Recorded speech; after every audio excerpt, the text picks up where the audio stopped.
стандарт шаардлага хангахгүй сургууль бол ер нь 50-аас дээш хувьтай байна. Хүүхдүүд одоо сурч боловсрох гэж очдог сургууль дээр очиод амь насаараа охирж байгаа тохиолдлууд өнгөрсөн хугацаанд цөөнгөө гарлаа. Гэсэн хэдий боловч энэ бол хэвийн асуудал мэд бид нар одоо тоохгүй өнгөрөөдөг ийм бодлоо нөхцөл байдал хүндэрсэн байна.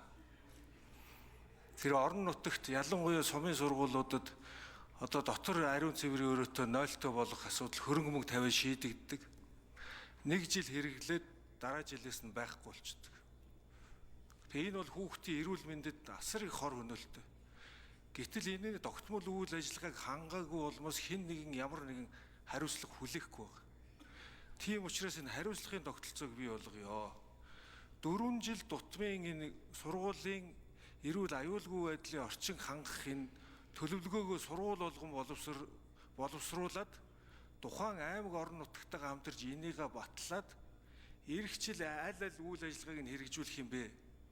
Тэрэнд ямар хэмжээний төсөв мөнгө хэрэгтэй юм бэ гэдэг энэ зүйлүүдэд дээшээ одоо төр захиргааны байгууллагууд руу уламжлалаад энэ асуудлаа шийдүүлдэг болохгүй бол өнөөдөр энэ стандарт хангахгүй, эрүүл аюулгүй орчин хангахгүй сургуулиуд өдөр ирэх тусам нэмэгдсээр байна. Энийг бууруулахын тулд бид нар энэ хууль эрх зүйн орчныг сайжруулахаас өөр аргагүй. Нэг амьсгаагаар бид нар энэ стандартыг, нормуудыг бүгдийг хангуулна гэх юм бол маш их хэмжээний төсөв мөнгө шаардлагданаа. Бид нар бол энийг шууд нэг жилийн дотор шийдээ гэдэг ийм хуулийн төсөл бол огтосоо биш. Сургууль болгон өөрсдийнхөө онцлогт таарсан хангахдахгүй байгаа энэ эрүүл аюулгүй орчноо сайжруулах төлөвлөгөөгөө гаргаад тухайн орон нутг нь бас энд зориулсан төсөв мөнгөө батлаад асуудлаа шийдээд явдаг. Сум орон нутаг, аймаг дүүрэг орон нутгийн хариуцлагыг бас нэмэгдүүлж байгаа ийм хууль. Одоо бол зөвхөн сургуулийн захирал энэ улсууд хариуцлага хүлээгээд байгаа бол энэ сургуулийн орчин сайжруулахаас үүсэж байгаа асуудал тухайн аймаг орон нутгийн захиргаа хүртэл хариуцлага хүлээдэг.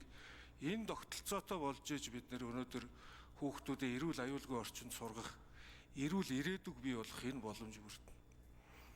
Бид нар ер нь хүүхдүүдийнхээ эрүүл мэндийн төлөө эрүүл чирэг, бие бэлдэртэй, оюун санаатай, эрдэм мэдлэг боловсролтой ирээдүг бүтээхэд мөнгө зарцуулахгүй бол өөр юунд мөнгө зарцуулах уу гэдэг бас чухал асуудал ш. Улс орны хөгжлийн үндсэн тулгуур бол эрүүл сарвал бие бэлдэртэй, эрдэм мэдлэгтэй залуучууд шүү.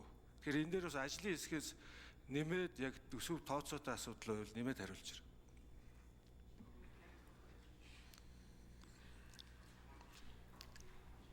За ажлын хэсэг 4 номерын микрофон